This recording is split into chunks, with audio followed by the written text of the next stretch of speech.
Hey there, everyone. Thanks for joining a Local 5 BreezeCast. I'm meteorologist Joe Farrell. And I'm meteorologist Logan Schlautman, and this is episode 6 of BreezeCast today.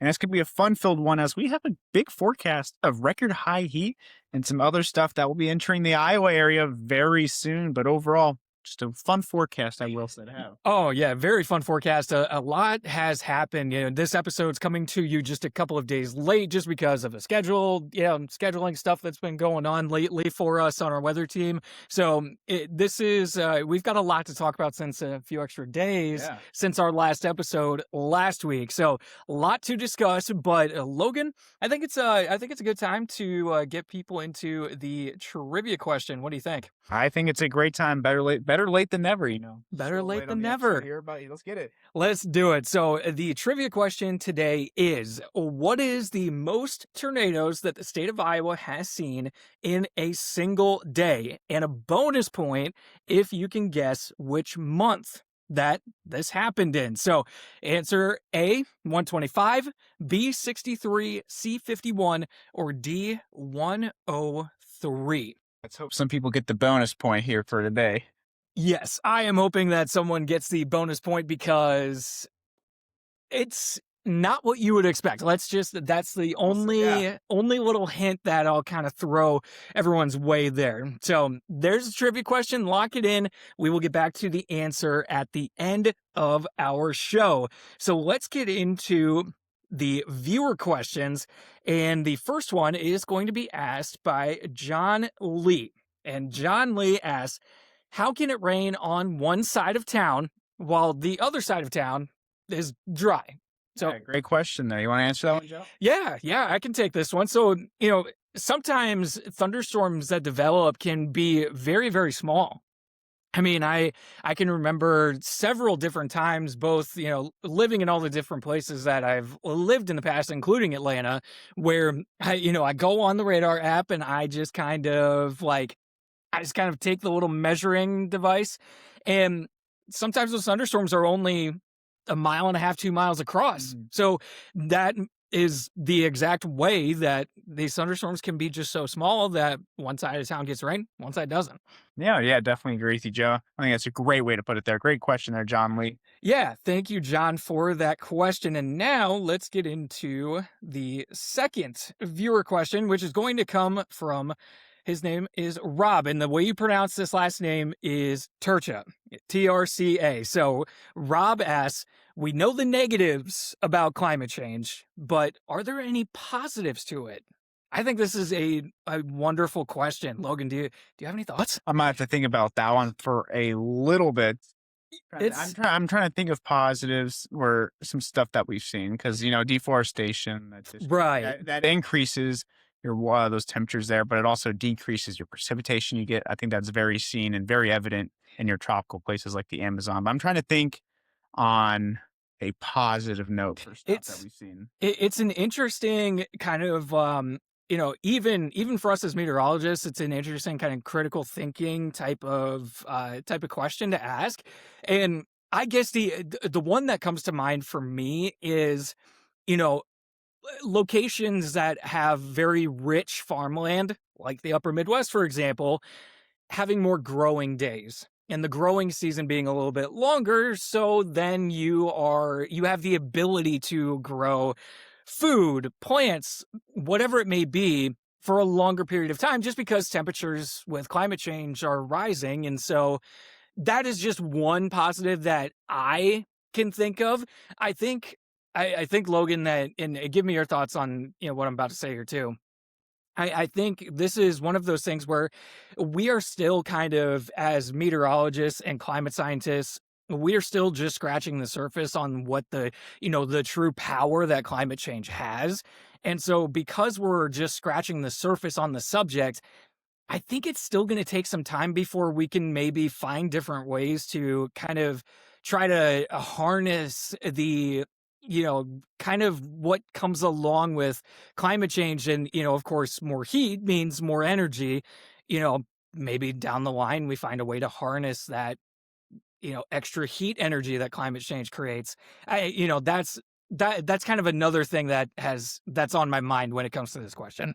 Yeah, I'm trying to think of some other stuff. I think there's some positive climate. I think feedback loops. I'm trying to think with especially stuff with ice. I believe when it's like it gets colder, you get the higher albedo. It actually reinforced to be colder because you don't get a lot of that sunlight. So it's Oh, that's a good point. I'm trying to think of ocean currents too. Cause I'm trying to think 'cause with if it gets warmer, you're gonna the AMOC, the Atlantic Meridional Oscillation system that goes around the Atlantic. I'm trying to think if that gets warmer. I think it's going to lessen the strength of that, which that's what The Day After Tomorrow is actually based on. Yeah, right. It's the complete shutdown of the AMOC. Great movie, by the way. And I'm trying to think, the only thing I could think of is like with oceans, like the phytoplankton and nutrients in there. I think that's where they thrive in those conditions there. So it could boost the ecosystems, I think, there. But I think it's just something we got to just keep learning about and find more. Even though we can't give like a total clear concrete answer,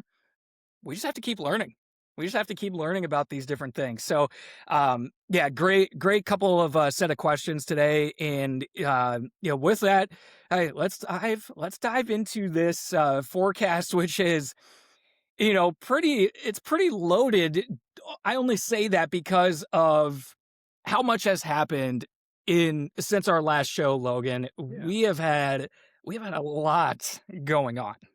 A lot going on. Yeah, let's start off. Look at that, 97 degrees. We reached 91 here in Des Moines on that Saturday, but just over in Little Sioux, Iowa, 97 degrees. That shattered the all-time warmest March record here, which was 92 degrees for the warmest March temp on record. Now, just yesterday, actually, we don't have it on the screen here, but we actually had the globally coolest day or coolest temperature ever recorded, and that was down in Vostok, Antarctica, with 105 degrees below zero. So that is almost a 200-degree difference. That's crazy. I'm trying to think it is over 200 if with the 5. Yes, that's a crazy to think about. Holy cow! I hadn't like good putting that perspective in because I hadn't thought of that. That is insane. Between Little Sioux, Iowa, who knew that we'd be talking about both Little Sioux, Iowa, and Antarctica? Antarctica. How about that? And the one of the more, I don't know if I want to call it crazy. I mean, yes, it is crazy that the 90s and how much earlier in the year that in the season that we ended up seeing them, which was last Saturday, March 21st. 73 days earlier than on average when we see our first 90-degree day, which is all the way into June. So and you notice also too, Logan, every single one of these temperature tiers, we are early. We've been early this year. Early for all of them, yeah. But look at that, just that 90-degree day one. That doesn't happen until usually June 2nd. 73 days early. So overall, just a historic warmth of warmer temperatures here across the area, especially places in Arizona and the Southwest. I think I saw 112 degrees as a high somewhere in Arizona. Yeah, and so I do have a family member that lives in Phoenix, and he always describes Phoenix weather to me as basically like living in an air fryer during the summer because they just don't cool down at all, and in the nighttime. And so he was texting me and he said the air fryer has started up a little bit too soon for him and his family's liking. So that ridge and that high pressure system that brought us the warmth, that was insane, not just for Iowa but across the southwestern US and a lot of the plain states too. Crazy warmth. But something that has been going on this week, Logan, for the state of Iowa, and I believe it also includes Nebraska, South Dakota, and maybe Illinois too, is Severe Weather Preparedness Week. So this was Preparedness Day was yesterday's topic, but I think it's still a good review and a good reminder. I'll bring it up full screen for everyone here.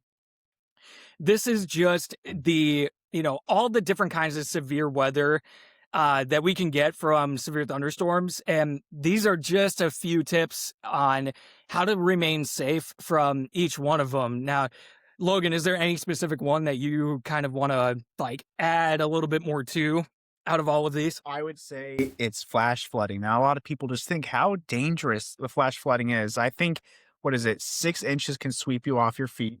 Yeah. And then that's all it takes. A foot of water can, I'm trying to think with your car. Does it move the car or does it float It up the can, car? it can move your vehicle as little as, I believe it's 6 inches actually of water. I think it might be 6 inches of moving water. I think for humans, I think it's about 2 to 3 inches actually. So it doesn't take, and great point, it doesn't take much moving water at all for stuff like that to happen. Mm-hmm. So, yeah, Logan, that's the exact one that I had in my brain too.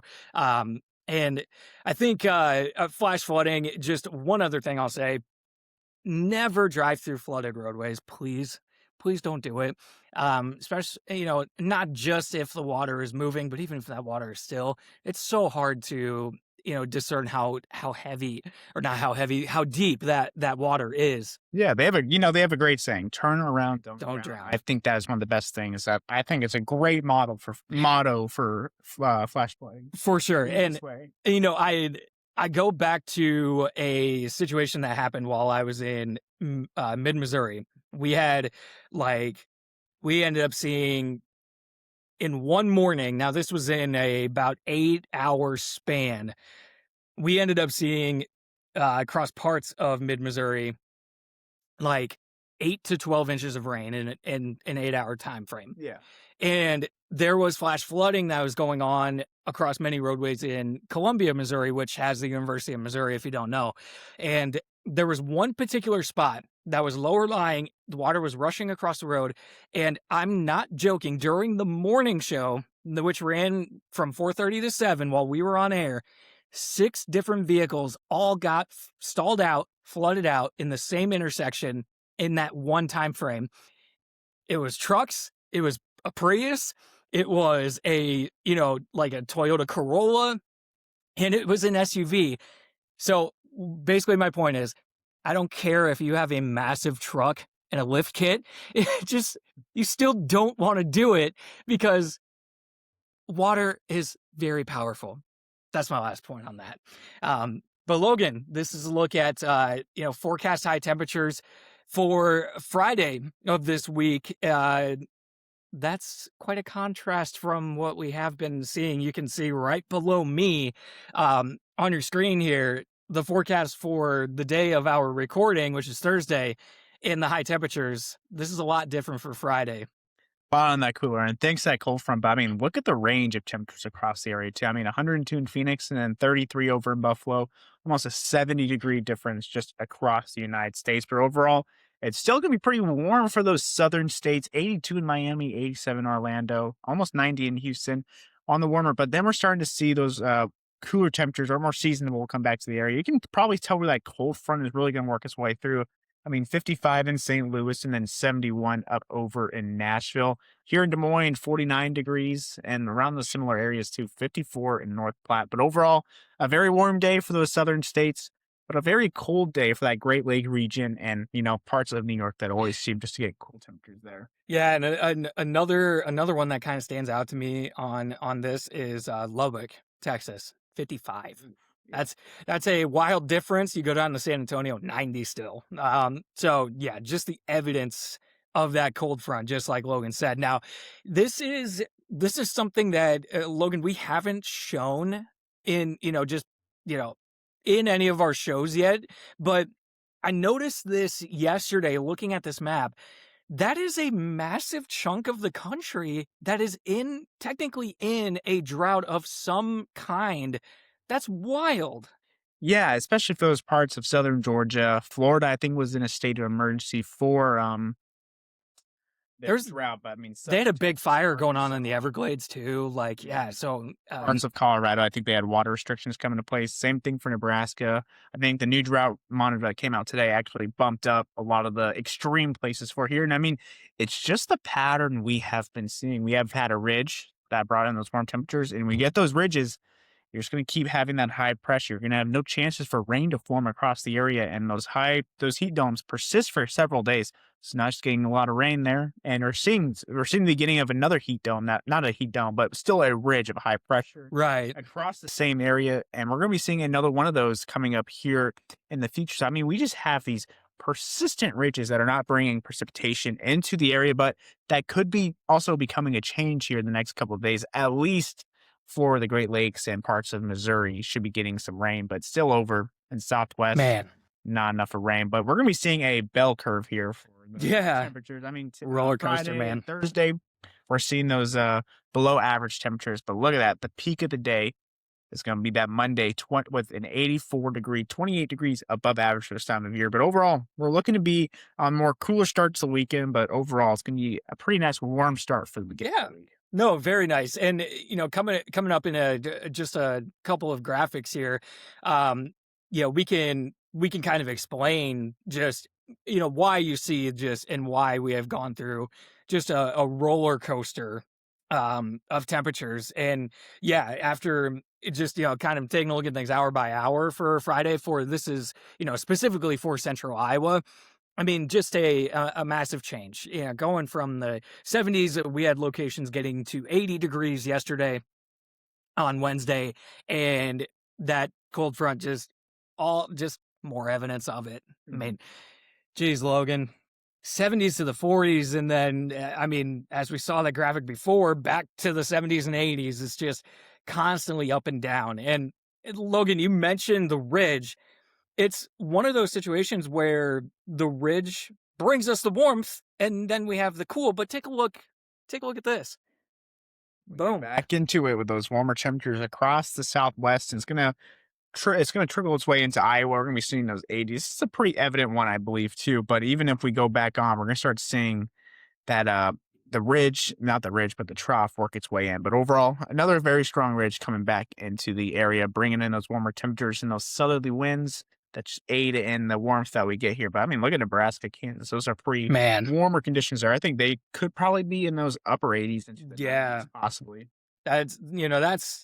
This is looking at temperatures at, I believe we have this set at 850 millibars, which is, correct me if I'm wrong, Logan, it's about a mile up, right? I believe around that, yeah. Around a mile up.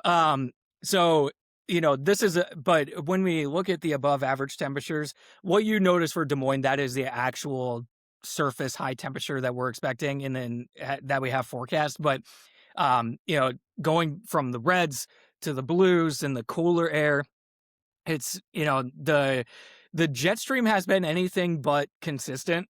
And so that's why you get the surge of warmth, and then you get the cold air coming in with, maybe a system passing through or cold front. And then the warmth comes back as another ridge develops to our west. And it's just a constant back and forth battle, between colder and warmer air.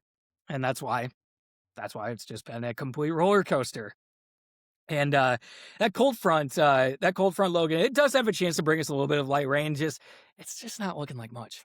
Yeah, usually those cold fronts, you just get that air starting to lift and conform, but I just don't think we're going to have just the energy even just to get a couple of storms to work its way through. It's also just been a pretty clear day today as well, but it's also going to be I don't want to say clear, but it's been cloudy because Friday is going to be clear, but those temperatures are still trying to work their way into the 50s, and it might just be tough.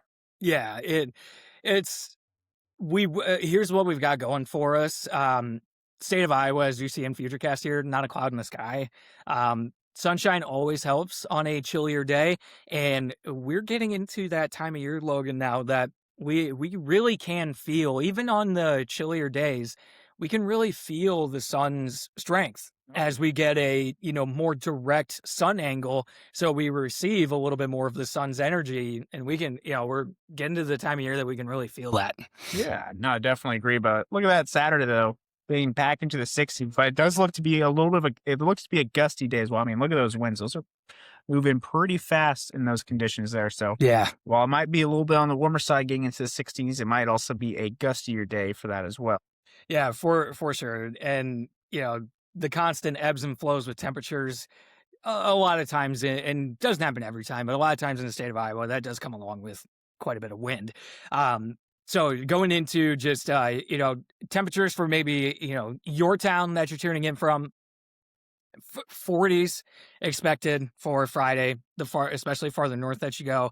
I mean, we could be looking at places like Mason City up towards in the northeastern part of the state, and a place like Decorah, like, they might like, we could have locations struggling in parts of Iowa to get out of the low 40s. So just a huge difference in temperatures. But yeah, like we've been seeing, we're just gonna rebound right back up. So if you hate the colder air this time of year, yeah, don't worry.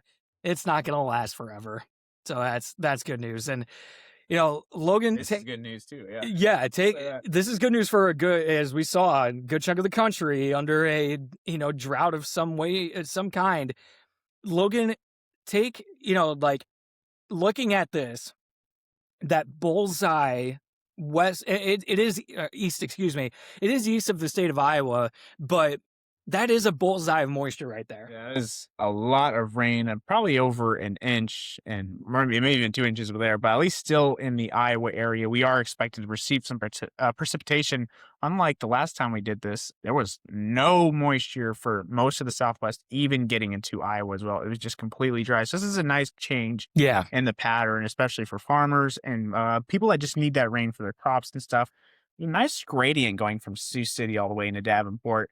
Now, the precipitation chances over in the Iowa-Nebraska border, probably not the most rain, but it's going to start picking up as we get into Des Moines, Waterloo, Ottumwa, and especially the Davenport area where there's better chance for rain, and more rain is going to be possible, evident on the eastern side. But overall, I believe this is going to be down to one or two systems that work its way through the next 7 days. I think the timeline we're watching for some pretty for some storms to work their way through. I think it's April 2nd, I believe, that Thursday. yeah, I believe so. You know, so once we we get this introduction of some surges in warmth, and if you get a system combined with that, you can start to introduce that chance for severe weather. So it's always something that is on our minds this time of year, and why it's such a good this week, being Severe Weather Awareness Week,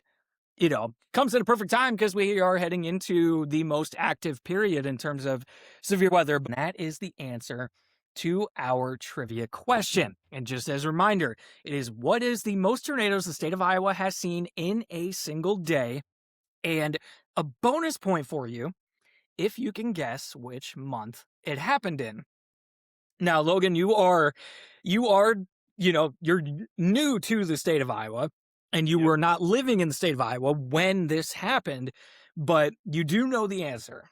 Yes, I do. It would be B, 63 tornadoes in one day. Now, for the month, it's not what you're thinking. It's not your springtime. It's not your summertime, not your May, April, March, not even July or June.